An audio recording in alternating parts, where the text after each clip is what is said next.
During the end of the last period, the face of Europe changed. Wind and water was replaced with coal and steam. Small workshops with gigantic factories. This was the era of the Industrial Revolution. It was a time when the slow, rhythmical pace of agrarian life gave way to the relentless heartbeat of machines, when rural societies were uprooted, migrating towards the smoky horizons of burgeoning cities, and when innovations in technology, transportation, and communication rewrote the possibilities of human existence. Most historians agree that the beginnings of the Industrial Revolution began around 1760 in Great Britain. Why Britain? New agricultural advances led to less workers needed for farming. Adding to this, Britain, along with the rest of Europe, was experiencing a population boom, providing a larger workforce. The rise of private banking and the lack of an absolutist ruler also kept economic affairs in the hands of more people. A major factor was Britain's colonial supremacy and their supplanting of the Dutch and French in the forging of a global empire. This gave industrialists access to markets all over the world. Further in Britain's favor was its supplies of coal and iron ore, which would become widely used in manufacturing processes. The catalyst for revolution, though, was the growing demand for cotton cloth textiles and woven fabrics. The process involved two major parts, spinning and weaving. In 1733, John Kay patented the flying shuttle, which sped up the weaving process. With this, weavers could double their output on their looms. By the late 1700s, Edmund Cartwright patented a mechanized loom that could be powered by water, further speeding up the weaving process. But faster weaving led to shortages in yarn, so the spinning process needed to be increased as well. By 1768, James Hargreaves perfected the spinning jenny, which allowed a single spinner to work multiple spools of thread simultaneously, dramatically increasing the amount of yarn produced compared to the traditional spinning wheel. The introduction of the spinning jenny not only augmented yarn production but also contributed to the growth of textile factories, as these machines were more productive when grouped in larger numbers. Richard Arkwright exemplified this shift, setting up his own mill in 1769, using his patented water frame to spin cotton thread. The water frame produced stronger yarn than the spinning jenny and needed to be placed beside a water source for power. Later, Crompton combined the best elements of both the spinning jenny and the water frame into the spinning mule, capable of producing both strong and fine yarns in greater quantities. Britain was blessed with its access to water, which led to the building of canals for easier transport and trade. Within a decade, he had workers in water-powered mills all over Britain. Arkwright was eventually granted a knighthood for his ingenuity, and he died a fabulously wealthy man. This shift led to changes in labor patterns, with workers increasingly leaving home-based workshops to work in larger, more efficient factories. But soon after, a breakthrough in technology pushed textile production through the roof. In the 1760s, James Watt, a Scottish engineer, built an engine that was powered by steam. It was able to pump water from mines much more efficiently than a previous engine model by Thomas Newcomen, and this allowed miners access to more coal. Coal was dense with energy, so could be fired up, and the heat it produced would in turn power the steam engine. In 1782, Watt's introduction of the rotary engine expanded the utility of the steam engine far beyond pumping. Soon, cotton mills powered by the steam engine emerged all over Britain. Cotton products shot up exponentially in just 100 years, and by the mid-1800s, British cotton goods were being sold all over the world. Life in the factory was quite mundane and often dangerous. Many of the workers were from rural communities, where work had always been diverse and at their own pace. In a factory, the owners had more power than ever and were able to fine their workers for different infractions, from being a few minutes late to coming to work drunk. Larger offenses could result in immediate dismissal. Iron production also changed fairly rapidly after centuries of very little change. A process developed called puddling, the most efficient way to make wrought iron out of crude iron. In 1804, Richard Trevithick built a locomotive for the Penydarren Ironworks in South Wales to transport iron. This locomotive was the first to successfully haul a load on a railway. Soon after, George Stephenson and his son built their own, called Rocket, which opened in 1830, connecting Liverpool to Manchester, becoming the first public railway. Britain would soon be filled with thousands of miles of railways. By the tail end of the Industrial Revolution, around the mid-1800s, Britain was arguably the richest state on earth. This marked a shift in which Europe, emanating from Britain, emerged as the global economic and industrial leader, overtaking regions such as China and India, which had historically been large and influential economies. This is called the Great Divergence. While there is no historical consensus, a variety of factors are used to explain it. The most obvious is the Industrial Revolution itself, but it wouldn't have been possible without Britain's wealth of iron and coal, and its easy access to water. They also built off their intellectual movements in the scientific revolution and Enlightenment, as well as the large amounts of wealth accumulated in their large colonial empire. The Great Divergence is a crucial aspect of this period, and its effects can still be felt today. Now the dominant powers, Austria, Prussia, Russia, and Britain, met at the Congress of Vienna in 1814. Prince Metternich, Foreign Minister of Austria, endorsed the principle of legitimacy, aiming to restore monarchs and traditional structures that Napoleon had displaced. This was part of a conservative response to the revolutionary changes that occurred in France and elsewhere. The Congress was a complex diplomatic event lasting until 1815, but was only the beginning of widespread conservative reaction to the radical changes of the French Revolution. Many monarchs deposed by Napoleon were restored, like the Bourbons in France and Spain, and the maintenance of aristocratic and monarchical rule became paramount over all other systems. Conservatism became the norm throughout Europe. The peace was maintained through the Concert of Europe, which was based on the principle that the major powers of Europe, initially Austria, Russia, Prussia, Great Britain, and later France, would work together to solve international disputes and maintain peace and stability. While conservative governments continued to rule throughout the 1800s, other ideologies lay under the surface. Liberal and nationalist revolutions would come to dominate the post-Napoleonic era in separate waves. But the first major one began in the early 1800s, in the heart of the Balkans. For over 300 years, the Serbian people endured the yoke of the Ottoman Empire. A renegade group of Ottoman janissaries assassinated 72 members of the Serbian nobility, displaying their lifeless heads in public. This sparked forceful resistance, and in 1804, the Serbian Revolution began. The first uprising was initially successful, with a revolutionary Serbian government set up. But by 1813, the Ottomans had reasserted control, imposing even stricter measures. While the initial revolt wasn't successful, the second uprising of 1815, led by Miloš the Great, saw the establishment of the autonomous Principality of Serbia, upsetting both the Ottomans and Habsburgs. It was later recognized as fully independent after the Ottomans were expelled, and by 1882, Serbia was established as an independent kingdom under Milan I. Nearby, the land of Plato and Aristotle lay under 2 centuries of Ottoman rule. But the spirit of freedom, kindled in the hearts of the Greek people, was about to ignite a revolution that would echo through the ages. Greece, a land with a glorious past, suffered under the weight of Ottoman oppression.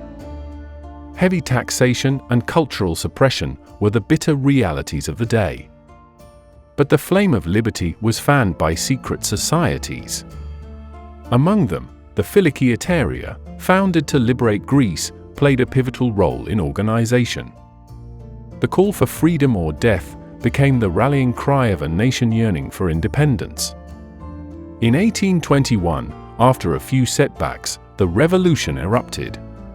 From the Peloponnese to the mountains of Epirus, Greeks of all walks of life took up arms, and the Greek War of Independence had begun. The Ottoman response was brutal, exemplified by the massacre at Chios. Yet, the Greek resolve only strengthened, fueling their fight for liberty. The Greek struggle captivated Europe. Philhellenes, inspired by the Greek cause, joined the fight. The poet Lord Byron became a symbol of this international support. Eventually, the geopolitical interests of Britain, France, and Russia led to their intervention. Naval victories and the decisive Battle of Navarino in 1827, where the combined fleets of the great powers crushed the Ottoman Egyptian Armada, paved the way for Greek independence. In 1832, the Treaty of Constantinople recognized Greece as an independent state. The great powers decided on the borders of the new state and installed a Bavarian prince, Otto, as the first king of Greece. A non-Greek was chosen so as not to disturb the European balance of power, and to establish a friendly government in the East Mediterranean. The birth of modern Greece marked the end of one struggle and the beginning of another. The building of a nation from the ashes of foreign rule. In the 1820s, Europe was met with its first major wave of liberal revolutions. In 1814, King Ferdinand VII returned to Spain, a nation weary from war and occupation. But he found that during his absence, the Cortes of Cadiz, a new parliament, adopted a liberal constitution in 1812. Quick to reassert absolute power, he abolished the constitution, plunging Spain into a period of repression. In January 1820, Rafael del Riego, a charismatic army officer, led a military uprising, demanding the restoration of the constitution. Ferdinand was forced to restore the constitution, ushering in the Triennio Liberal, 3 years of liberal rule. Reforms were initiated, like freedom of the press, reduction of monastic orders, and the establishment of a parliamentary regime. But the revolution faced challenges as conservative factions resisted, and the clergy opposed the secularization of education and land. Abroad, the Holy Alliance of conservative European monarchies viewed Spain's liberal experiment with suspicion. In 1823, at the behest of the Holy Alliance, French troops, known as the 100,000 Sons of St. Louis, invaded Spain. The Battle of Trocadero marked the end of the liberal dream. Ferdinand was restored to absolute power, and retribution against liberals followed. Though brief, the Triennio Liberal left an indelible mark on Spanish history. It was a harbinger of the persistent struggle between conservatism and liberalism, which would continue with a series of civil wars, known as the Carlist Wars.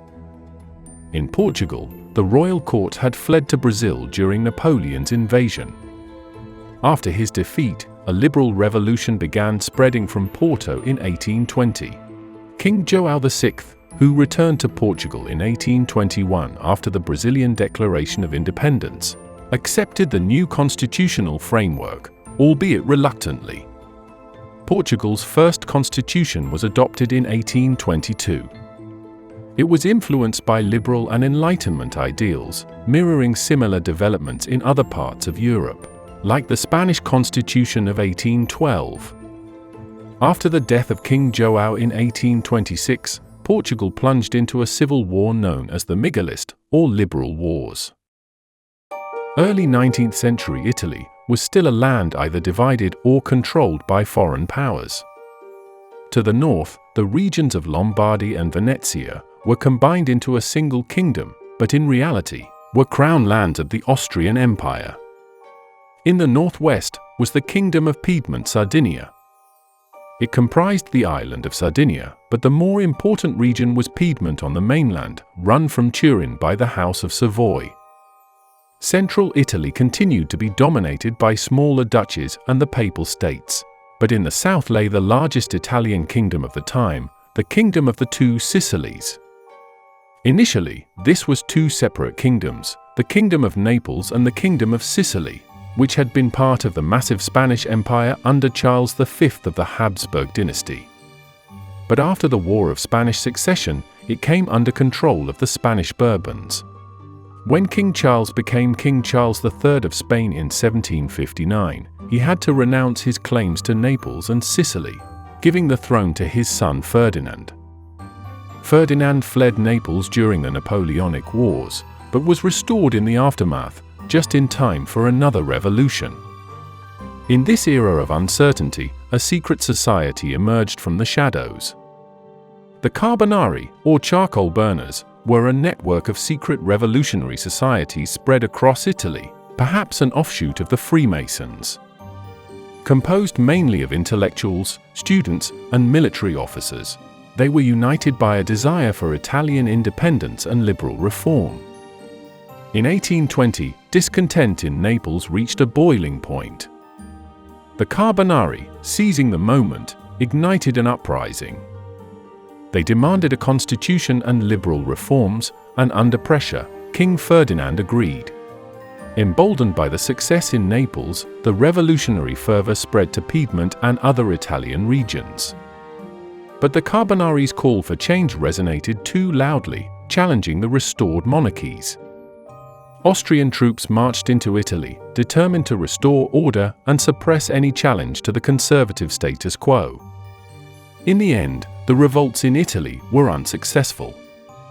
The Carbonari faced persecution, and many were forced into exile or underground.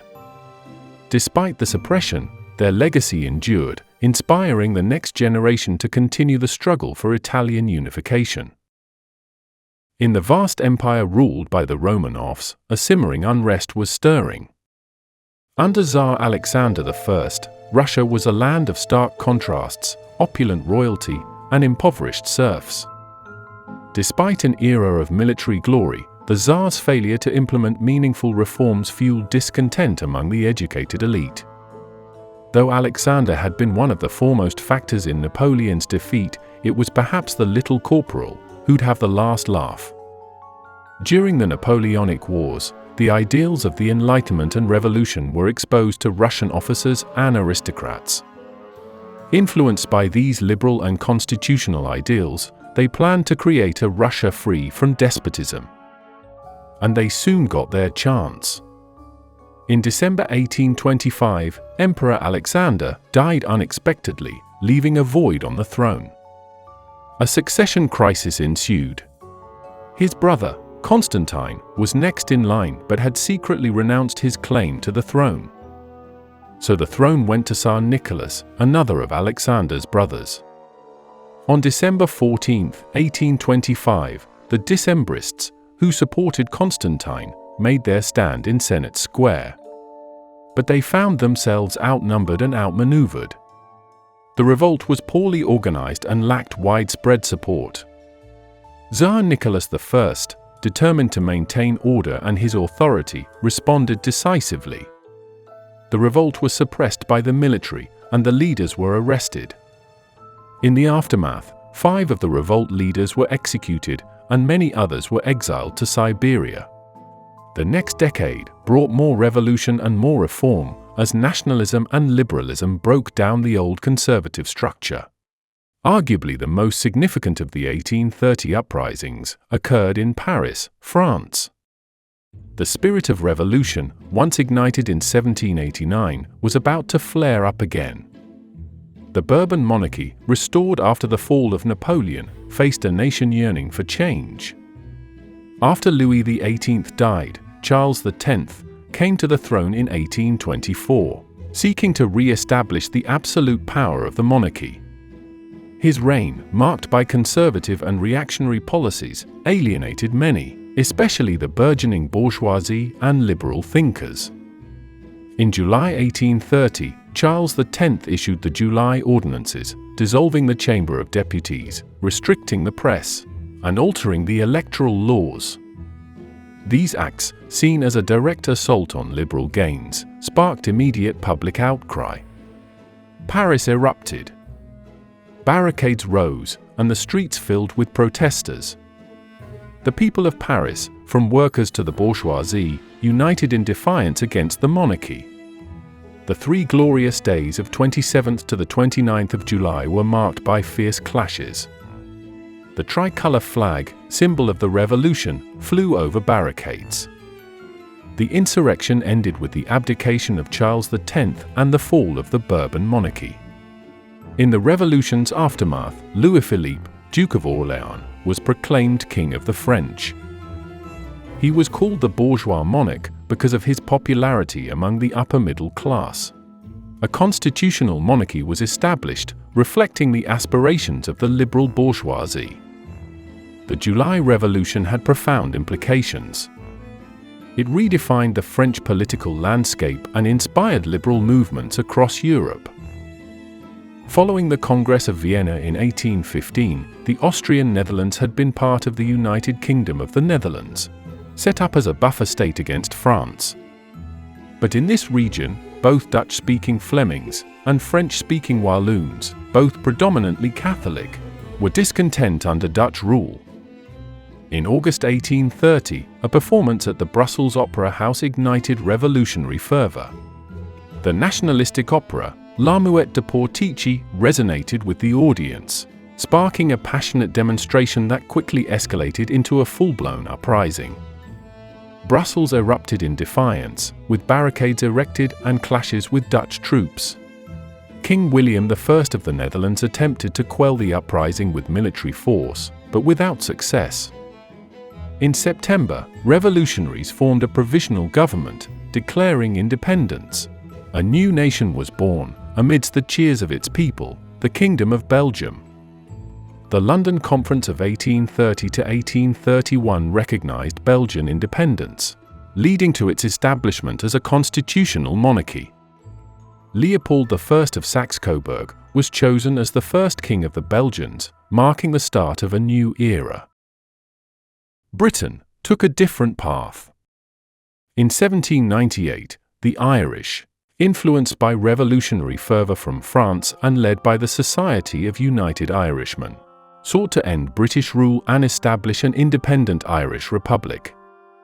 The uprising was violently suppressed, but it highlighted the fragility of the political situation and the potential for future unrest. This was a major catalyst for the Acts of Union, which united Great Britain and Ireland into the United Kingdom. But apart from the growing nationalism in Ireland, Britain had always remained more liberal than most states on the continent, appeasing their growing bourgeois class. King George III died in 1820, aged 81, as the longest reigning British monarch until that point, and still remains the longest reigning male. He oversaw many significant military conflicts, including the 7 Years' War, the American Revolutionary War, and Napoleonic Wars, all of which you can check out in our last video. George IV then took the throne after having acted as regent during his ailing father's final years, but it was Parliament who controlled most matters. As George had no surviving heirs, it was his 64-year-old brother, William IV, sometimes known as the Sailor King, who succeeded him. His reign oversaw a number of significant reforms passed by Parliament. Under the parliamentary system, representation was grossly unequal. Rotten boroughs, usually more wealthy but with few voters, send the same number of MPs to Parliament as large cities. As the middle and working classes grew in number and influence, so did their demand for representation. In response, the Whigs, under Prime Minister Lord Grey, introduced the Reform Bill. It proposed sweeping changes to the electoral system, aiming to make parliamentary representation more equitable. The House of Commons, the lower house, passed the bill, but it faced resistance in the House of Lords, the upper house. Amidst growing public unrest, King William IV stepped in. Threatening to create new peers to pass the bill, he pressured the Lords into relenting. In June 1832, the Reform Act became law to widespread acclaim. The Reform Act of 1832 redrew the electoral map. It abolished rotten boroughs, created new constituencies, and expanded the electorate. Though far from granting universal suffrage, it was a monumental step towards a more democratic Britain. It was also during this government that slavery was abolished within most of the empire, and that child labor was restricted. But the other nationalist uprisings in Europe didn't succeed. Polish forces failed to liberate themselves from Russian rule, and Austria quelled the uprisings in the Italian states. These were but the faint murmurs of a bigger revolutionary movement in the late 1840s, the springtime of peoples. 1848, the culmination of a decade of bad harvests, an economic downturn, and the surge of liberalism and nationalism. Italy stood at the crossroads of change. Though divided into multiple states, the Italian people were still joined by the common dream of a united, independent Italy. In the Kingdom of the Two Sicilies, Ferdinand I's reign ended in 1825, and after King Francis, who mostly kept out of politics, his son, Ferdinand II, proved to be popular. Problems began during his violent suppression of liberal calls for a constitution. In 1848, calls instead called for a revolt against Bourbon rule completely, declaring independence by April. They would remain independent for 16 months before Ferdinand's troops invaded and subdued the island.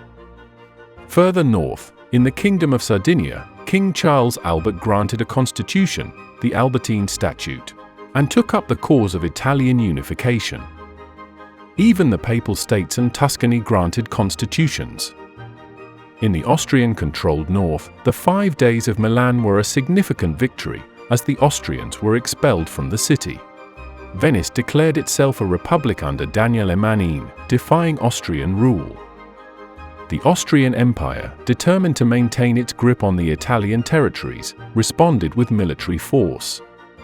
Charles Albert of Sardinia-Piedmont took this as an opportunity to unite northern Italy under his rule, and engaged in the war against Austria. Field Marshal Radetzky, a seasoned commander, played a pivotal role in suppressing the uprisings. Despite initial successes, the revolutionary momentum waned. The lack of coordination among the Italian states and the military might of Austria led to a series of defeats. Charles Albert abdicated in favor of his son, Victor Emmanuel II, and an armistice was signed. This was just the first war of Italian independence, but it played a crucial role in placing the Kingdom of Sardinia as the foremost contender for unification. In France, amidst the growing pains of industrialization, political discontent and social injustice set the stage for change. Under the rule of King Louis-Philippe, the bourgeoisie flourished, but the working class and peasantry languished under economic hardship. He promised to be a more centrist leader than the Bourbons, following a juste milieu. The Banquet Campaign, a series of political gatherings calling for reform, gained momentum. But when the government banned a major banquet in February 1848, the public's frustration boiled over into open revolt. From February 22nd to 24th, Paris erupted. Barricades rose, and the people clashed with troops. Faced with widespread unrest, Louis-Philippe abdicated and fled to England. Following the fall of the monarchy, the Second French Republic was proclaimed. It was based on liberty, equality, and fraternity, the same principles of the First Republic set up during the French Revolution. The new government implemented various reforms, including the establishment of universal male suffrage, the abolition of slavery in French colonies, and the introduction of social workshops for the unemployed. In the presidential election held in December, the winner was a somewhat familiar name: Charles Louis Napoleon Bonaparte, the nephew of the last ruler of France who dared to crown himself emperor. But within a few years, Napoleon followed the same path, a coup in 1851, and the establishment of the Second French Empire in 1852. He named himself Napoleon III, recognizing his uncle as Napoleon I and the brief reign of his cousin, Napoleon II. France, once again, had an authoritarian emperor. After the Napoleonic Wars and the dissolution of the Holy Roman Empire, the German Confederation formed in Central Europe, a patchwork of principalities and kingdoms. Here began a series of revolutions that would shake the very foundations of German society. Inspired by the February Revolution in France, the flame of revolt ignited in the German states. Their demands rooted in national unity, liberal reforms, and the establishment of constitutional governments. The middle class, workers, professors, and students alike rose up in cities like Berlin, Munich, and Vienna. In a groundbreaking move, the Frankfurt Parliament convened, a symbol of hope for a united Germany. Delegates from across the Confederation gathered to draft a constitution for a unified nation-state, but the task proved daunting. The conservative powers, particularly Prussia and Austria, resisted the tide of change. By 1849, the revolutions faltered and the Frankfurt Parliament dissolved, its dream of unity unfulfilled. So German unification was to remain on the back burner. For now. After Austrian Emperor Francis, also the last Holy Roman Emperor, died in 1835, his son Ferdinand I took the throne, but proved to be a somewhat passive ruler due to his severe epilepsy. But in 1848, nationalist aspiration simmered among the empire's varied peoples. Apart from the Germans and Italians, which we touched on already, there were Bohemians, Poles, Ukrainians, Hungarians, and many others, each yearning for autonomy and rights. In March, Vienna exploded into protest, as students and workers took to the streets, demanding liberal reforms. The powerful Chancellor Metternich, symbol of the old order, resigned and fled, marking the end of an era.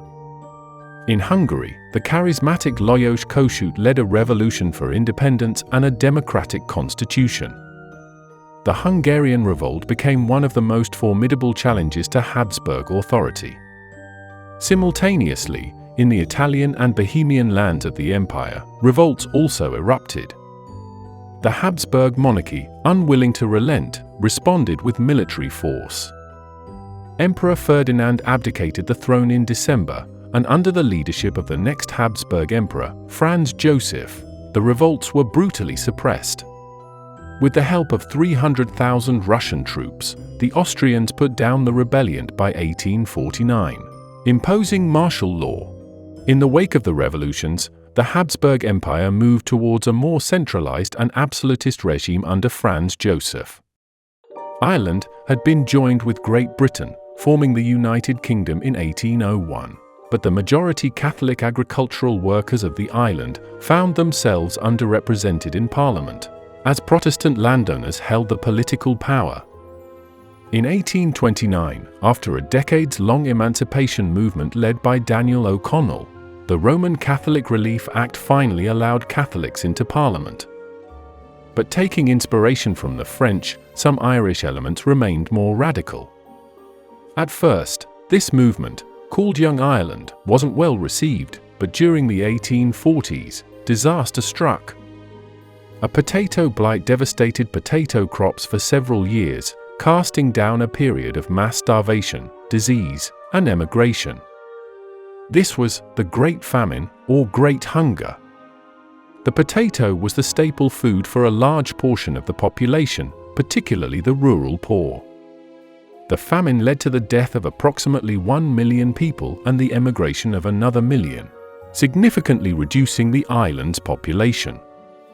British response to the famine was widely criticized for being inadequate and, in some cases, exacerbating the problem.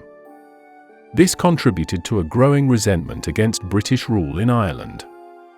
The Young Ireland movement, a political and cultural organization, was inspired by the wave of revolutions in Europe. In 1848, under the leadership of figures like William Smith O'Brien, the movement rebelled against British rule, partly motivated by the desire for Irish independence and partly by frustration with the British response to the famine. The rebellion was relatively small-scale and was quickly suppressed by the British authorities. The leaders of the rebellion were arrested and convicted of sedition.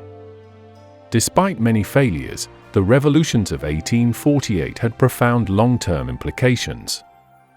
They highlighted the growing power and discontent of the working and middle classes, the strength of nationalist sentiments, and the need for social and political reform. During this time, the Industrial Revolution had spread from Britain to the continent, firmly gaining a hold after the Napoleonic Wars. France and the German states set up engineering and other technical schools during the 1800s. Governments were much more involved in these projects than in Britain, and grants were awarded to investors who built long stretches of iron railways and canals, connecting Europe at a scale never before seen. During the course of the Industrial Revolution, because of less disease and less devastating wars, Europe's population almost doubled, reaching around 250 million, leading to an increase in urban centers. Because of the influx of inhabitants to the urban centers, most workers lived in terribly cramped conditions. Industrial towns had row houses for workers to live near their worksite. Reports say up to 5 or 6 people had to share a single bed. Outdoors wasn't much better. Urban roads had open drains and, apart from the horrid smell, were quite unhealthy and quick to spread disease. Industrial capitalism changed the nature of the middle class. It was originally just a person who lived in the city, a burgher, from where we get the term bourgeoisie. These could be artisans or merchants, lawyers, writers, and others soon joined this group with the rise of banking and commerce. But after industrialization, the new bourgeoisie became those who built factories and bought the machines for their workers to run. The bourgeoisie became wealthy over time, but were still not considered part of the landed nobility, and they considered themselves marginalized compared to the upper class of society. They were still well ahead of the very workers they employed, though, a working class which came to be dominated by factory workers known as the proletariat. These workers were often subjected to miserable work conditions, working shifts 6 days a week from 12 to 16 hours, with just a short time for lunch and dinner. Wages would have been a meager pittance, as minimum wage still did not exist. Life at the cotton mill was especially dirty, working in intense summer heat, locked inside for 14 hours a day. Still even worse than the mills were the mines. Men would dig the mine and dig for the coal, while women, children, and horses would transport the coal to a lift. Death was common due to cave-ins, explosions, and suffocation. Women and children also commonly worked in factories. As both had worked in pre-industrial societies, this wasn't seen as novel or strange.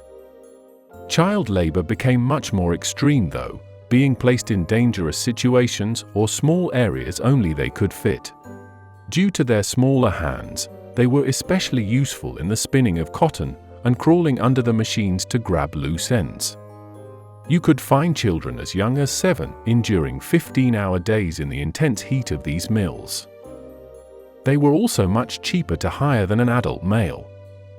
By 1830, women and children made up the majority of those working in cotton mills. In 1833, though, the Parliament of the UK introduced the Factory Act, which served as a regulatory law.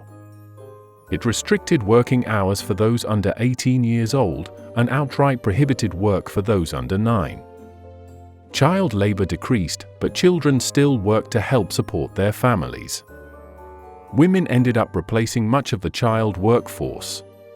The dismal conditions in the mines, factories, and even housing conditions gave rise to a reform movement called socialism. This early socialism was based not on competition, but cooperation.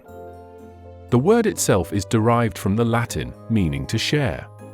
The proponents of this approach were termed utopian socialists, because they tended to conceptualize ideal societies without necessarily detailing the practical means to achieve them. They generally believed that society could be transformed peacefully and through the goodwill and moral conviction of people, including the wealthy and powerful. Utopian socialism would be criticized by later analysts like Karl Marx. Changes occurred among the workers as well, who formed labor organizations in order to ensure better wages and working conditions. Skilled workers, like coal miners and iron workers, were some of the first to create trade unions, as banding together was the only way to garner any power against the bourgeoisie. Some even withheld their labor, what's known as a strike, in order to gain improvements for themselves and others in their industry. These unions sometimes became national, the largest in the mid-1800s being the Amalgamated Society of Engineers, formed in Britain in 1851. In exchange for union dues, trade unions were able to provide unemployment benefits to their workers. Back in the East, the weakening of the Ottoman Empire, now often referred to as the sick man of Europe, created a power vacuum and made them a target of Russian expansionist ambitions. Uncertainties arose over the fate of Eastern Europe and the unstable balance of power, what became known as the Eastern Question. The spark ignited over the rights to the Christian holy sites in the Ottoman-controlled Holy Land. Russia, asserting itself as the protector of Eastern Orthodox Christians, now had their rationale to go on the offensive.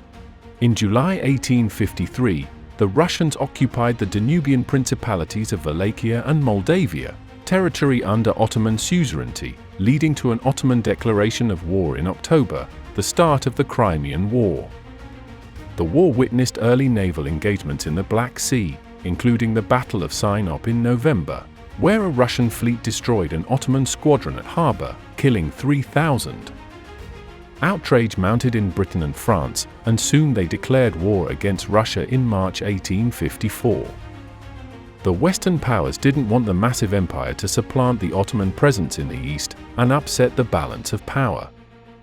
The most famous phase of the war saw the Allied forces of the British, French, Ottomans, and later Sardinians land in Crimea and lay siege to the Russian naval base at Sevastopol.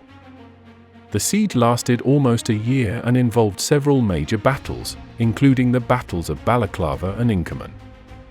The Battle of Balaclava has lived on in infamy because of a military action involving British light cavalry. The British Light Brigade, commanded by Lord Cardigan, was supposed to pursue and harass a retreating Russian artillery unit. But due to a miscommunication, the brigade was sent into a different valley where they were confronted by well-prepared Russian artillery and infantry. Despite the obvious danger, the Light Brigade charged down the valley with over 600 cavalrymen. They faced intense fire from the Russian forces positioned on the surrounding hills. Although they reached the Russian artillery, they were forced to retreat under heavy fire, resulting in heavy casualties. It remained a tactical failure, and the Russians won the battle at Balaclava, but the misstep became emblematic of the bravery and discipline of the cavalry, and the futility of war. The story was immortalized in a famous poem by Alfred Lord Tennyson, The Charge of the Light Brigade, which emphasized the valor of the cavalrymen in the face of certain death. Despite the setback, Sevastopol fell in September 1855. And the conflict ended with the Treaty of Paris in March 1856. Russia conceded to a neutral Black Sea, prohibiting warships and fortifications along its coasts, the return of all conquered territories, and recognition of the Ottoman Empire.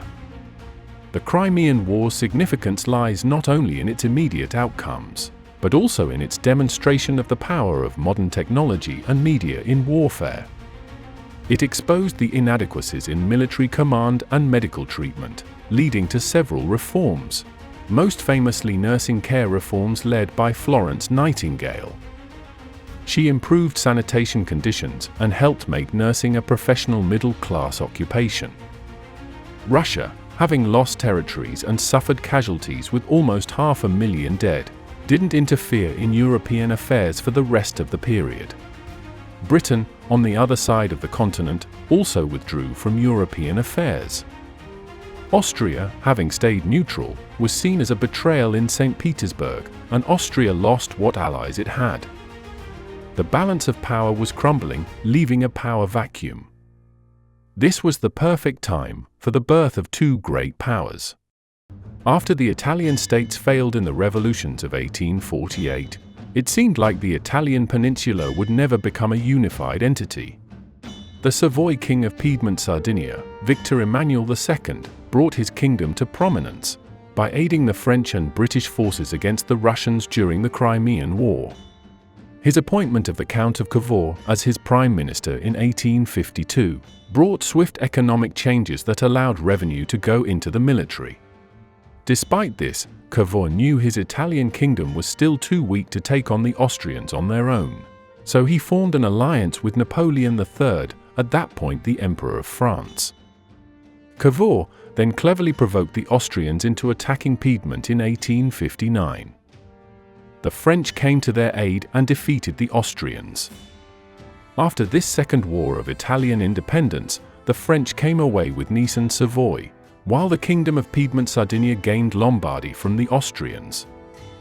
Later, many northern Italian duchies, like Tuscany, Parma, and Modena, driven by a sense of nationalism, overthrew their governments and joined Piedmont, uniting in what came to be called the United Provinces of Central Italy. In southern Italy, the saga of unification truly caught fire with the exploits of Giuseppe Garibaldi, a name that would echo through history as a symbol of courage and freedom. Garibaldi, with a heart fiercely devoted to the Italian cause, led the legendary expedition of the Thousand. In 1860, this band of volunteers, seemingly against all odds, conquered the kingdom of the Two Sicilies. Their victory was a beacon, a rallying call to unification. To further the nationalist Italian cause, Garibaldi handed his conquests to Piedmont. In 1861, unification was finally achieved, and Italy was proclaimed as a kingdom, under the Savoy King Victor Emmanuel II. Yet, like all great tales, the unification of Italy, or Risorgimento, was but a beginning. Unification was still not complete.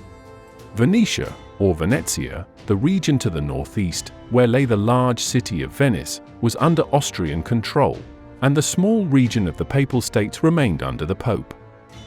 Though the Germans also failed to unite during the 1848 revolutions, their time came later, looking to the Prussians to lead them in the unification effort. Prussia, under the Hohenzollerns, became quite a powerful kingdom both politically and militarily. During the 1860s, Wilhelm I became the official Prussian king after the death of his brother, and immediately came to blows with the more liberal Landtag, a representative assembly introduced to Prussia after the 1848 revolutions.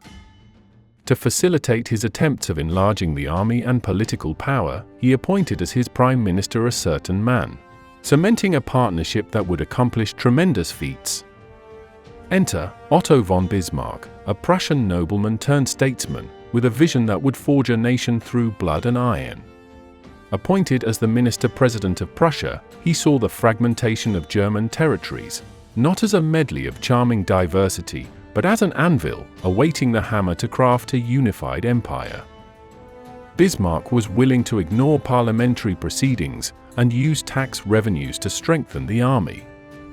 Otto von Bismarck's approach to statecraft, known as Realpolitik, was characterized by a pragmatic and practical approach to politics, with a focus on the realities of power rather than ideals or ethical considerations. The term itself translates roughly to the politics of reality, and it emphasized the use of power and the national interest of the state above all else. Pragmatism over reality, wars only for specific goals, and the maintenance of power. Bismarck knew that the path to unity was through the might of Prussia and astute diplomacy, entwined with the careful timing of war. His eyes turned first to the north, where the Danish War of 1864 became the prelude to his grand design, the first of three short, but very significant wars. With Austrian assistance, the Prussians stood side by side to wrest the duchies of Schleswig and Holstein from the Kingdom of Denmark's grasp. But this alliance was only temporary. In 1866, Bismarck goaded the Austrians into war. The Austro-Prussian War of 1866, known as the 7 Weeks' War, erupted over the administration of these conquered territories.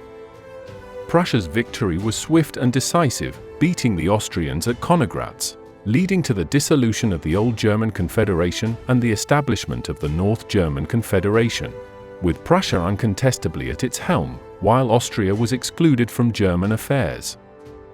The southern German states, mostly Catholic, instead remained independent, but allied themselves with Prussia because of their fear of the French to their west. Italy sided with the Prussians during this war, and after their victory, Italy was awarded Venetia, leaving only the Papal States left to complete Italian unification. Prussia, now in control of the North German Confederation, soon saw France as a threat themselves. Bismarck took advantage of a dispute over the throne of Bourbon Spain and provoked the French, under Napoleon III, into declaring war. Napoleon III's rule in France was initially authoritarian, with tight control over the press, public expression, and political dissent. Despite this, his regime also ushered in new public works and the modernization of the French economy. In the 1860s, Napoleon III began to liberalize his regime, allowing for more public debate and legislative power. The Corps Legislatif gained a greater role in the legislative process, with increased powers of debate and amendment. But still, its powers remained limited compared to the executive authority of the emperor. During Napoleon's rule, the French economy grew rapidly, with the expansion of the railway network, significant investment in industry, and the promotion of the banking sector. The narrow medieval streets and alleyways were replaced with spacious boulevards and larger public squares and plazas. An underground sewer system was built, along with streetlights powered by gas. The period of the Second Empire is often remembered for its contributions to the modernization of France, including significant urban renewal in Paris under the direction of Georges Eugene Haussmann, often referred to as Haussmannization, which gave Paris much of its modern form. Once the Franco-Prussian War began in 1870, cleverly provoked by the Ems dispatch, it stirred a wave of nationalistic fervor that swept across the South German states, who honored their alliances and joined the North German Confederation.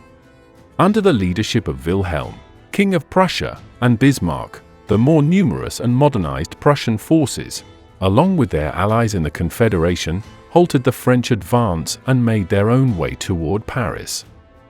The German side was much too strong, and at Sedan, captured Napoleon III himself. Soon after, Paris fell. Rome was under the protection of the French, but they withdrew from the city during the war, allowing the Italian army to march into the storied city and annex it in September. Italy was finally unified as the Kingdom of Italy for the first time in history, and Rome became the new Italian capital. In France, Emperor Napoleon's forces were vanquished, and Paris lay besieged. As a poignant symbol for the humbled French, the German princes recognized King Wilhelm of Prussia as their emperor, in the opulent Hall of Mirrors at Versailles, and a new empire was proclaimed on January 18, 1871. The German Empire, a patchwork of states under Prussian supremacy, was born. They annexed Alsace-Lorraine from the French, and the Second French Empire crumbled.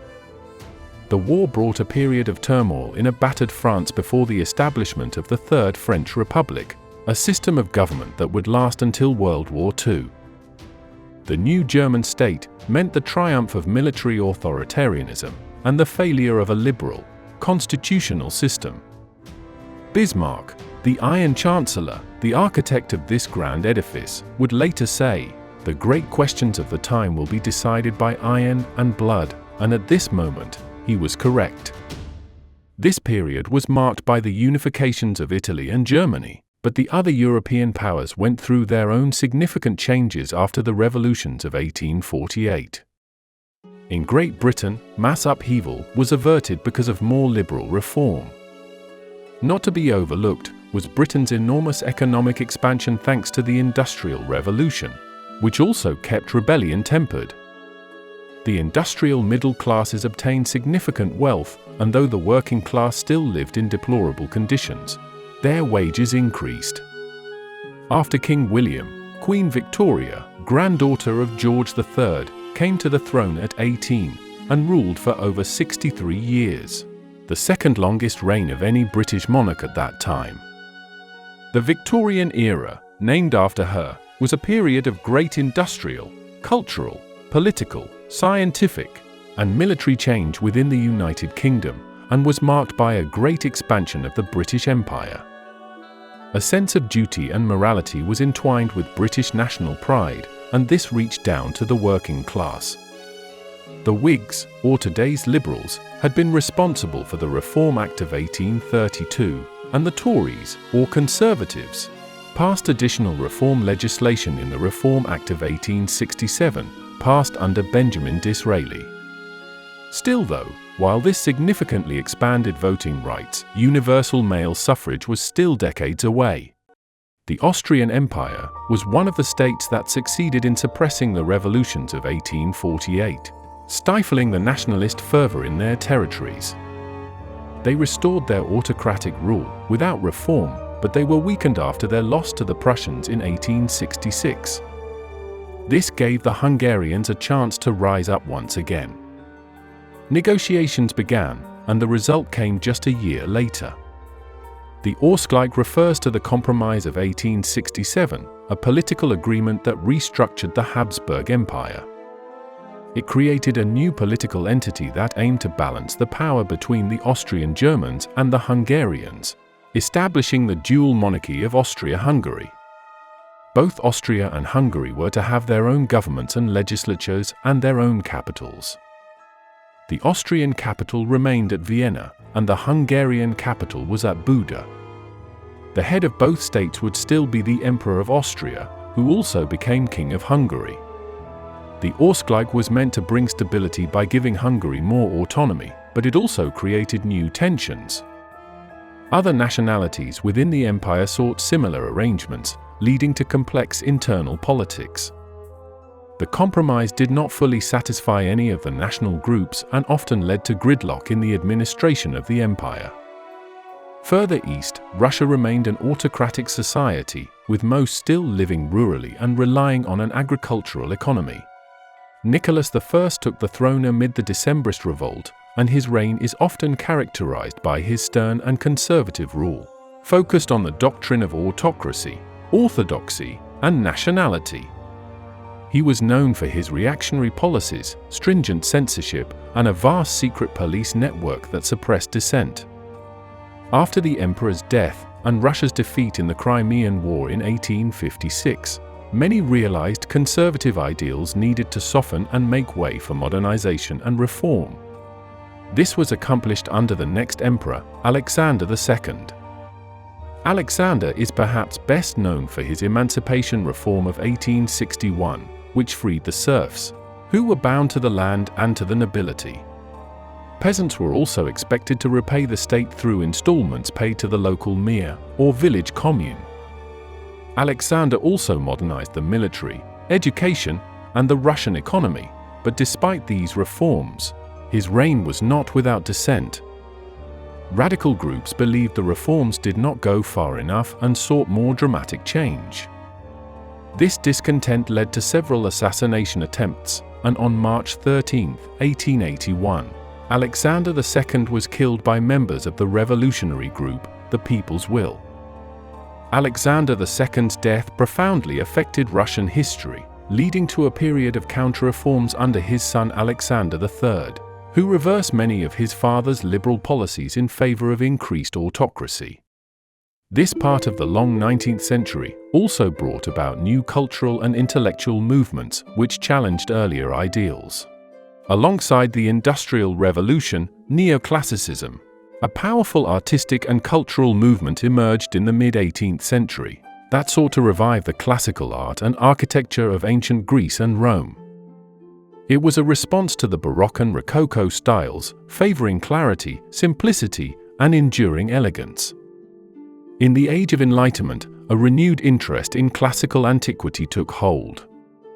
Archaeological discoveries, such as those at Pompeii and Herculaneum, fueled fascination with the ancient world. Philosophers and artists turned to classical models for inspiration, valuing rationality and symmetry. In painting, artists like Jacques-Louis David embraced neoclassicism, depicting scenes of classical history and mythology with a focus on realism and moral virtue. Sculpture, under artists like Antonio Canova, returned to the grace and simplicity of ancient Greece and Rome. Architecture underwent a classical revival. Neoclassical buildings, characterized by grand columns, domes, and clean lines, rose across Europe and America. These structures symbolized democratic ideals, order, and, as was becoming more clear, a timeless beauty. Neoclassicism extended its reach beyond the arts, influencing fashion, with empire waistlines and classical draping. Apart from neoclassicism, the 1800s saw the revival of many former European styles in the form of neo-Gothic, neo-Renaissance, neo-Baroque, and Rococo revival. Seeking to balance the rational and reasoned methods of the Enlightenment with the human elements of emotion and imagination, the artistic and intellectual movement of Romanticism emerged. Romanticism celebrated individual emotion, personal values, and imagination as the highest forms of human experience. It emphasized subjectivity and the uniqueness of each person. Romantic artists and thinkers frequently positioned themselves in opposition to the rationalism of the Enlightenment and the industrialization of society. Nature was often seen as a refuge from the artificial walls of civilization. So Romantic artists and writers had a deep fascination with it, viewing nature as a source of beauty and a manifestation of sublime power that could evoke awe and wonder. There was also a strong interest in national identity and the preservation of folk traditions, languages, and histories, merging in the form of Romantic nationalism. This was partly a reaction against the universalism of the Enlightenment and the cosmopolitan culture of the urban elite. Romanticism was intrigued by the mystical, the mysterious, and the supernatural. This is evident in the literature and art of the time, which often explored Gothic themes, the uncanny, and the transcendental. This Gothic literature took shape in what is regarded as the first science fiction novel, Mary Shelley's Frankenstein, and in more chilling tales like those works by Edgar Allan Poe. Others looked to history and figures they deemed more exotic, like Coleridge's Kubla Khan.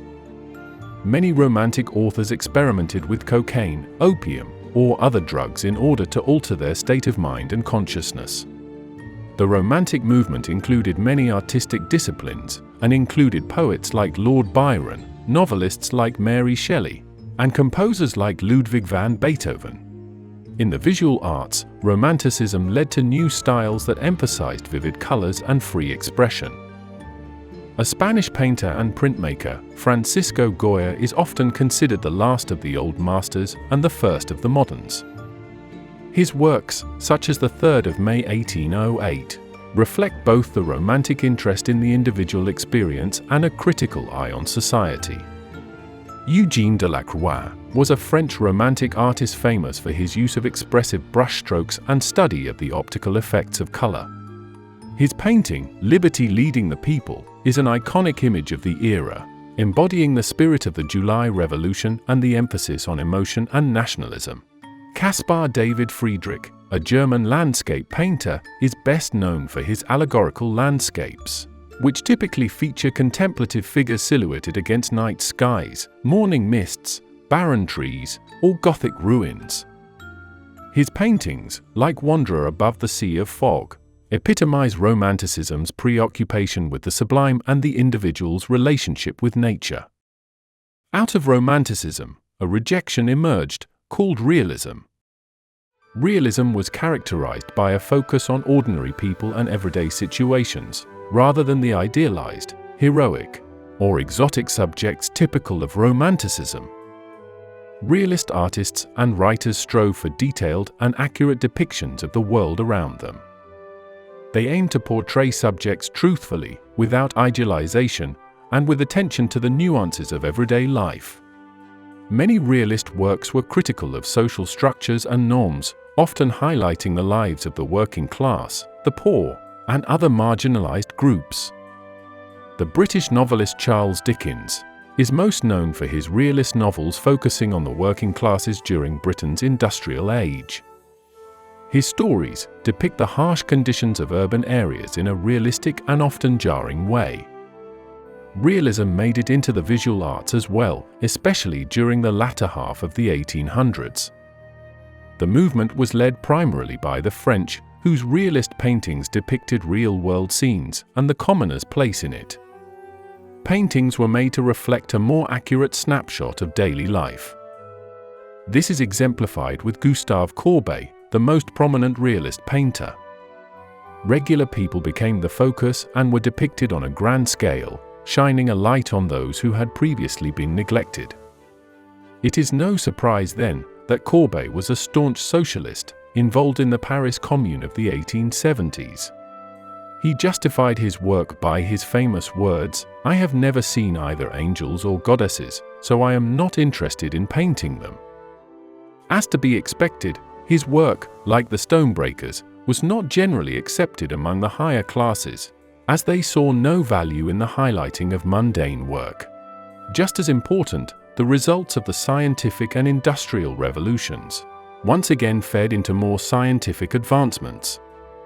Louis Pasteur, a French biologist, had a massive breakthrough in human health with his germ theory of disease, while in chemistry, the Russian scientist Dmitry Mendeleev classified all known elements on Earth into a periodic table based on their atomic weights. Michael Faraday made several key discoveries in electromagnetism, including the principles of electromagnetic induction, diamagnetism, and electrolysis. His invention of the electric generator, or dynamo, laid the foundation for the use of electricity as a practical power source. Charles Darwin's On the Origin of Species and Descent of Man introduced the idea of natural selection and that humans were descended from an animal species, dramatically changing the way scientists understood the development of life on Earth. From the 1870s onwards, there was a period of rapid industrial development, primarily in Western Europe, North America, and Japan. This was the Second Industrial Revolution. Following the first, which focused on steam engines, textile manufacturing, and iron production, this subsequent phase was characterized by technological, socio-economic, and cultural changes. A newer material became favored, steel. Steel became used to create smaller and lighter machines, so was useful for railways, ships, and weapons. A new form of energy began to be harnessed as well, a form that could easily be converted into heat, light, and motion. This was electricity. In just a few decades, factories and private homes had access to a common electrical power source. New inventions came out of this, like the light bulb, credited to Joseph Swan and Thomas Edison, but also worked on earlier by Humphrey Davy and Warren de la Rue. By the end of the 1800s, electric-powered streetcars and subways ran in Europe. Communications were revolutionized thanks to Alexander Graham Bell, inventing the telephone in 1876, and Marconi, who sent the first radio waves across the Atlantic in 1901. Using gasoline and oil, the internal combustion engine made possible the development of sea travel in large ocean liners, and air travel, with planes. The first successful recorded flight was in 1903 by brothers Orville and Wilbur Wright, and within a decade, the first passenger service was established. Faster land travel came with the invention of the automobile. Often credited with building the first self-propelled mechanical vehicle, was Nicolas Joseph Cugnot's 1769 Fardier à vapeur. It was a three-wheeled, steam-powered tractor intended for military use, but its practicality and efficiency were limited. In 1885, Carl Benz built the Benz patent Motorwagen, often acknowledged as the first true automobile. Around the same time as Benz, Gottlieb Daimler, working with Wilhelm Maybach, was making similar advances. In 1886, Daimler converted a stagecoach by adding a gasoline-powered engine, an approach differing from Benz's purpose-built model. By 1900, worldwide car production still stood at only 9,000, but American industrialist Henry Ford revolutionized the automobile with the mass production of the Model T. By 1916, his factories were producing over 700,000 cars per year. The rise in worker wages in the latter half of the 1800s and the availability of newer products made for a new consumer society. Transportation and manufacturing of goods was cheaper, so the average person was able to purchase electric light bulbs, sewing machines, clocks, bicycles, and more. During this second revolution, Germany supplanted Britain as the dominant industrial power in Europe, and most of Western and Central Europe became a more advanced industrial core with a higher standard of living. Those areas to the south and east, like the Mediterranean states, Balkans, and Russia, were still mainly agrarian economies, providing the modernized states with food and other raw materials. In Russia, Sergei Witte, a finance minister, led the government to a railway construction project that created tens of thousands of miles of track. Russia's steel production also grew significantly, along with its oil production, which grew to export half of the whole world's output. The Second Industrial Revolution made it possible for more women to gain employment.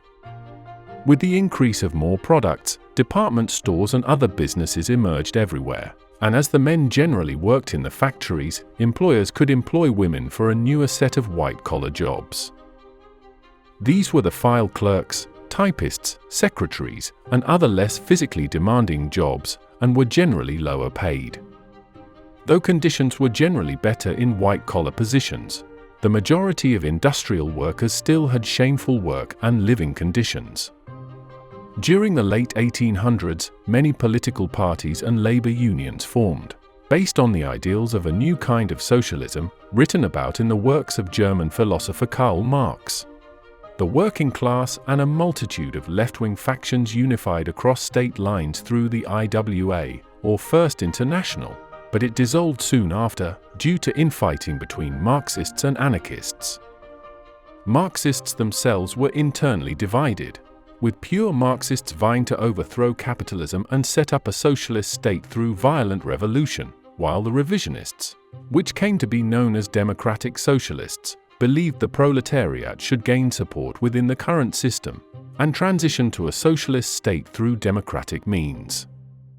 Politically, this period, from the 1870s onwards, marked a shift in Europe where the more nationalist and liberal elements won out over autocracy. With the expansion of votes came a period of mass politics and the rise of a number of political parties. But Western Europe's experience was quite different from the East. In the late Victorian period, Britain stood as a global power with a vast empire. Industry and technology continued to advance, bringing new comforts. The era was also rich in arts and literature, with figures like Oscar Wilde and Thomas Hardy capturing the complexities of Victorian society. With the ascent of King Edward VII in 1901, the Edwardian era began, continuing the period of peace and prosperity. The period is noted for its cultural elegance, advancements in fashion, and the rise of the middle class, which began to challenge the traditional social hierarchy. The era witnessed significant social and political changes as the familiar two-party system evolved. The Whigs, which broadened their base and became the Liberal Party, along with the Conservatives, were joined by a third rival, the Labour Party.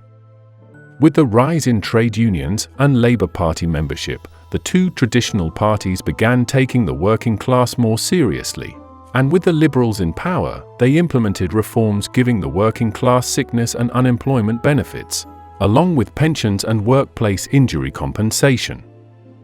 The late Victorian and Edwardian era is considered a golden age in Britain, and it coincided with a similar occurrence in France, La Belle Époque. La Belle Époque, translating to the beautiful era, was a time characterized by optimism, economic prosperity, and cultural flourishing in France, though the term is sometimes used for all of Europe. But following the fall of the Second French Empire, France went through a period of political turmoil. Soldiers of the French National Guard attempted to set up a revolutionary government called the Paris Commune, but it only lasted a mere 2 months before the French army suppressed it during a week marked by bloodshed. By 1875, a constitution was established, establishing a bicameral legislature with the Senate as the upper house, and the Chamber of Deputies as the lower. The president, which was to serve terms of 7 years, served as the executive branch. A prime minister was appointed by the president and held more power in day-to-day affairs. The Third Republic would remain highly unstable, though, because of the presence of over 10 political parties, and coalition making was the only way to stay in power. To the south, Italy was finally unified as the Kingdom of Italy, but it still suffered from factionalism. National unity was challenged by the disparity between the standard of living in the industrialized north and the poverty levels of the south. In Germany and the east, the older ways persisted. After the reign of Wilhelm I, which lasted over 17 years, the German Empire passed to Frederick III in 1888. But he died less than 100 days later, and Wilhelm II ascended the throne, marking 1888 as the year of 3 emperors, or Kaisers. Government legislature was run by a bicameral system, with the lower house, or Reichstag, and the upper house, the Bundesrat. The most important minister was the Chancellor, who was responsible only to the emperor himself, while the emperor was responsible for the military and foreign policy. During Wilhelm's reign, Germany continued as an authoritarian state, and came out of the period as a strong military and industrial power. Most workers had given up agricultural work for jobs in industry, and the urban class rose significantly. In Austria-Hungary, a parliamentary system was introduced to Austria, but the Emperor Francis Joseph was a more reactionary ruler and resisted constitutional rule. As the Germans were a ruling minority in Austria, they needed to deal with the various groups in their empire, like the Czechs, Poles, and other Slavic groups. Over in Russia, the Westernizers were a group of intellectuals who believed Russia's development hinged on adopting Western European technology and liberal governmental structures. They advocated for industrialization and for other Western ideas to be implemented. The Slavophiles were a group of intellectuals who opposed the Westernizers. They believed that Russia should follow a path of development based on its own history, culture, and Orthodox faith, rather than imitating Western European models. Slavophiles celebrated the Russian peasantry for its communal spirit, which they saw as a manifestation of Russian collectivism and spirituality, in contrast to the individualism of the West. Yet another group rejected both sides, choosing a more radical approach. The main group among these were the anarchists, who believed that revolutionaries could cause the fall of the state through more violent means, like strategic assassinations. One of these groups, which we mentioned earlier, even succeeded in the killing of Alexander II in 1881. The pendulum then swung in the opposite direction under Alexander III, now more convinced than ever that reform wasn't an option. He went after all reformers and revolutionaries, and when he died in 1894, he urged his son, Nicholas II, to preserve the power of the empire. After the Wars of Unification, though, Europe mostly remained at peace from the 1870s into the early 1900s.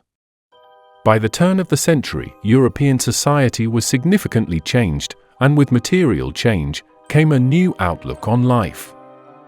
The sense was that with the improvements of technology, both from the First and Second Industrial Revolutions, and the advances of Enlightenment thought, progress would be linear and inevitable. But this is when newer ideas challenged this worldview. In the field of the sciences, the foundations of classical physics are shaken, as Max Planck introduced quantum theory, challenging long-held notions about the nature of energy.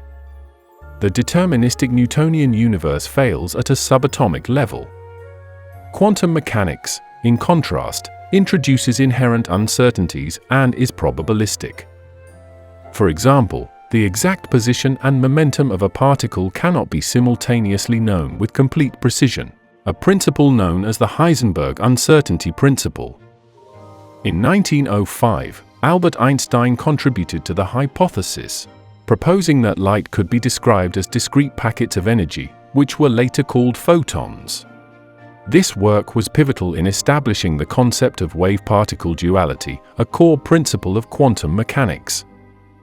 Einstein's contributions to quantum theory, however, were complex, as he later became a critic of the theory's probabilistic nature, famously stating, "God does not play dice with the universe." He would become more famous for his work, The Electrodynamics of the Moving Bodies, the special theory of relativity. The main tenet of this theory is that the speed of light is constant, so the faster you move, the more time slows down, a process called time dilation. For example, if you left the planet in a spaceship traveling near light speed and returned, you would find that less time has passed for you compared to everyone on Earth. And it would feel like you traveled to the future. His famous equation tells us that mass, or m, and energy, or E, are two forms of the same thing, and can be converted into each other. This proved to be the key into unlocking the power contained in atoms, leading to the atomic age. Just as the old views of physics were being challenged, so too were the views on the human mind, as Austrian physician Sigmund Freud developed theories of the unconscious, part of the human process of which they were unaware. The field of art also evolved, with the advent of a new philosophical and artistic movement called modernism, a break from the realism that dominated the mid-1800s. But modernism had its precursors in two movements from the late 1800s. The first, Impressionism, which developed in the 1870s in France, marked a significant departure from the principles of realism. Unlike realists, who focused on depicting the world as it objectively was, Impressionists used loose brushwork to capture fleeting moments and the transient effects of light and color. Impressionists often painted outdoors to capture their immediate impressions of the scene before them. Some of the most influential were Camille Pissarro, who claimed Impressionist art is subjective to the individual artists, and that Impressionism need not the precise strokes of realist paintings, and Claude Monet, whose paintings seen here gave the movement its very name. Art moved even further from realism with the post-impressionist movement. Post-impressionism, while building on impressionism, diverged by emphasizing more structured compositions, symbolic content, and personal expression. Artists like Van Gogh and Cézanne took Impressionism's use of color and light but added more personal emotion and structure to their paintings. They focused not just on how a scene looked at a moment, but also on expressing deeper feelings or ideas, using bolder colors and distinct brushstrokes, and often distorting or simplifying forms for emotional or symbolic effect.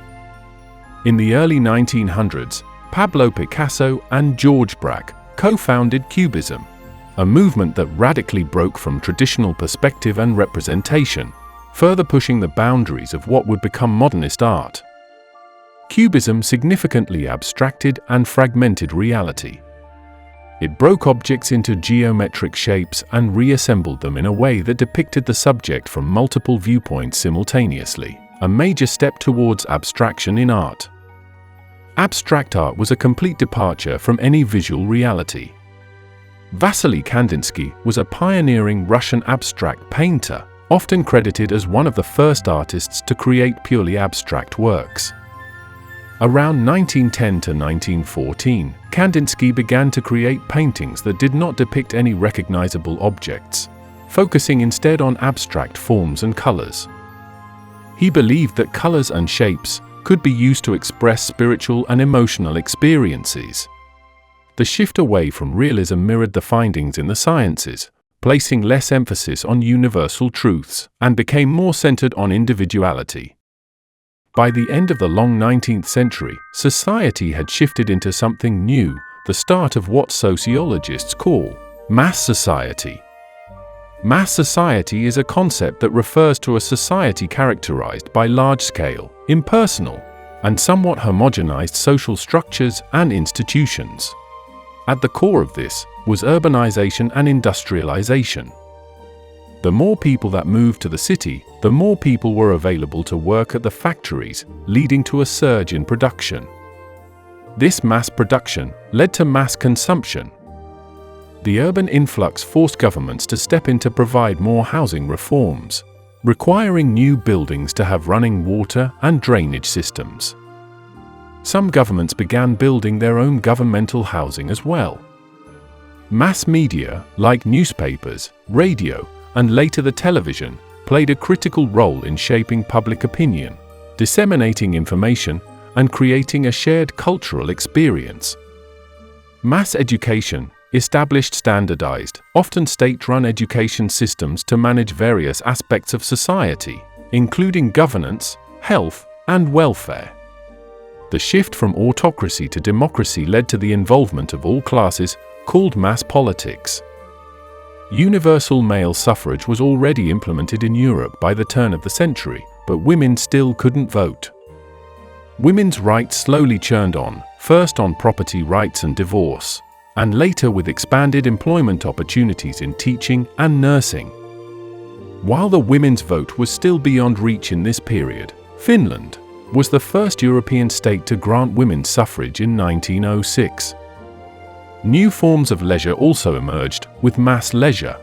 Because the work schedule was more strict and regular, leisure time became almost exclusively during the evenings and end of the week.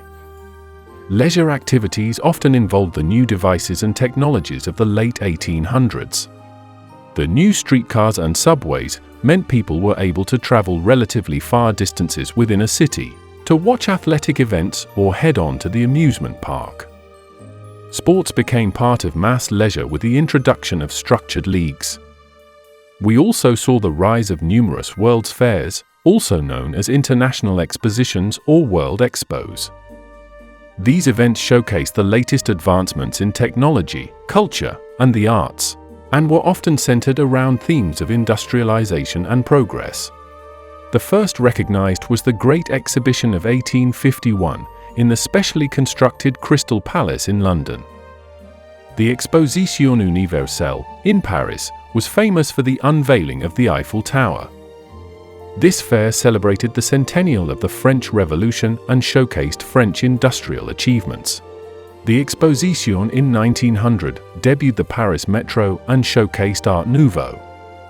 This fair also featured the first appearance of motion pictures and escalators. These World's Fairs were not only platforms for national pride and competition, but also exhibitions of technological innovation and cultural exchange. In the minds of most, there was a sense of progress and wonder. European conflict mostly took place abroad during this time. But on the continent, the unification of Germany caused a major shift in the European balance of power, and Bismarck knew this. Fearing the other European states creating alliances among themselves, the Germans preemptively formed a defensive alliance with Austria-Hungary in 1879. The 1879 alliance between Germany and Austria-Hungary, formerly known as the Dual Alliance, was a defensive alliance where both countries agreed to come to each other's aid if they were attacked by Russia.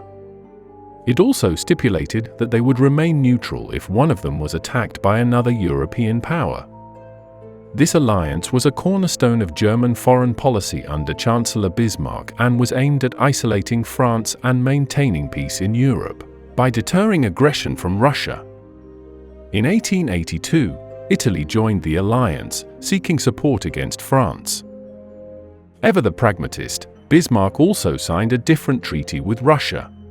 But in 1890, Emperor Wilhelm II dismissed the Chancellor and adopted a more aggressive foreign policy. He also abandoned the treaty with Russia, but this just drove the French and Russians to ally with one another, and they formed an official alliance in 1894, the Dual Entente, or Franco-Russo Alliance. During the next decade, Britain's relations with France greatly improved, forming the Entente Cordiale. By 1907, the United Kingdom, French Third Republic, and the Russian Empire were in an informal military alliance called the Triple Entente. Europe was now divided into two major camps, but crisis was still not inevitable. In 1905, a wave of mass political and social unrest spread throughout the Russian Empire. It included worker strikes, peasant unrest, and military mutinies. It led to Emperor Nicholas granting more civil liberties, albeit reluctantly, and the establishment of a limited constitutional monarchy. This created the State Duma, the multi-party system, and the Russian Constitution of 1906. The unrest was partially precipitated by Russia's defeat in a war to the east, the Russo-Japanese War. The Russo-Japanese War began just a year prior, against the Empire of Japan, over imperial ambitions in Manchuria and Korea. The war was marked by the defeat of the Russian Baltic Fleet at the Battle of Tsushima and the Siege of Port Arthur, which showcased Japan's emergence as a modernized military power and signaled the decline of Russia's influence. The unrest of 1905 is often referred to as the First Russian Revolution, which set the stage for the more famous Bolshevik Revolution, which we will get to in a later episode of this series. So be sure to subscribe. The Ottomans continued their rule in the Balkans, but just like in the Austro-Hungarian Empire, it had to deal with the rising nationalism within the many different groups living within its borders. This was an empire fraught with corruption and a military that had fallen behind the modernization of most European armies. Christian uprisings began all over the Balkans, but the Ottomans intervened to quell them. In 1876, the Ottomans had brutally suppressed a rebellion in Bulgaria, called the April Uprising, and this led to increased pressure on Russia to intervene. Russia still had political motivations to weaken the Ottoman Empire and gain access to the Mediterranean Sea, and the Pan-Slavic movement also played a role in pushing the country towards war. The conflict began the next year when Russia declared war on the Ottomans in April 1877, the start of the Russo-Turkish War. Russian forces, along with those of its allies, Romania, Serbia, and Montenegro, advanced into the Balkan territories of the Ottoman Empire. The war was fought on two main fronts, in the Balkans and in the Caucasus. Romania, seeking independence from the Ottoman Empire, fought alongside Russian forces. The fall of Plevna in December 1877 was a turning point in the war. After a prolonged siege, the Ottoman forces, led by Osman Pasha, surrendered, clearing the way for Russian advances towards the Ottoman capital. The war ended with the Treaty of San Stefano in March 1878. This treaty significantly reduced Ottoman influence in the Balkans. By the summer, it was modified by the Congress of Berlin, and the Balkan map was redrawn. Fearing a large Bulgarian state under Russian influence, the Berlin Congress reduced its size, splitting it to create the autonomous province of Eastern Rumelia, although both still nominally remained part of the Ottoman Empire. Though within a decade, Bulgaria would still annex this territory. Apart from this, Bosnia and Herzegovina was placed under Austro-Hungarian administration, and the independence of Serbia, Montenegro, and Romania was recognized. With Austria-Hungary occupying Bosnia-Herzegovina, they fully annexed it in 1908, in order to create a buffer state between their empire and the Slavic states. The immediate trigger for the annexation was the Young Turk Revolution in the Ottoman Empire, which aimed to modernize the empire and implement constitutional reforms. Sensing that the new Ottoman government might attempt to reassert authority over Bosnia, Austria-Hungary moved to formally annex the territories. The annexation significantly heightened tensions in the Balkans, what's known as the Bosnian Crisis. It angered Serbian nationalists, who wished to annex Bosnia themselves for access to the Adriatic coast, and increased ethnic tensions in the region, contributing to the outbreak of more war. The Russian Empire, also a Slavic state, sided with Serbia in opposing the Austria-Hungarian annexation. The Serbs, with Russian support, then prepared for war. But Austria-Hungary had allies as well. German Emperor Wilhelm II stepped in, claiming a war with the Austro-Hungarians would also bring war with the German Empire's military machine. The Russians, still reeling from the Russo-Japanese War, backed down and accepted the Bosnian annexation. With the Ottomans in an even more weakened state, Serbia, Bulgaria, Greece, and Montenegro banded together to form the Balkan League, declaring war to drive out the Ottomans once and for all. This was the Balkan War of 1912. The League achieved rapid success, with significant victories such as the Siege of Adrianople in Bulgaria and the Battle of Kumanovo, led by the Serbs. The war ended with the Treaty of London in May 1913. The Ottoman Empire lost almost all of its European territories, with significant gains for the Balkan League. Albania also declared its independence during this time. Tensions among the former allies over the division of the spoils of the Balkan War, particularly the region of Macedonia, escalated into conflict. In June 1913, Bulgaria attacked its former allies, Serbia and Greece, in a bid to revise the division of territories. This led to the Second Balkan War. Bulgaria quickly found itself fighting on multiple fronts against Serbia, Greece, Montenegro, and even Romania, who attacked from the north. They also faced renewed Ottoman attacks.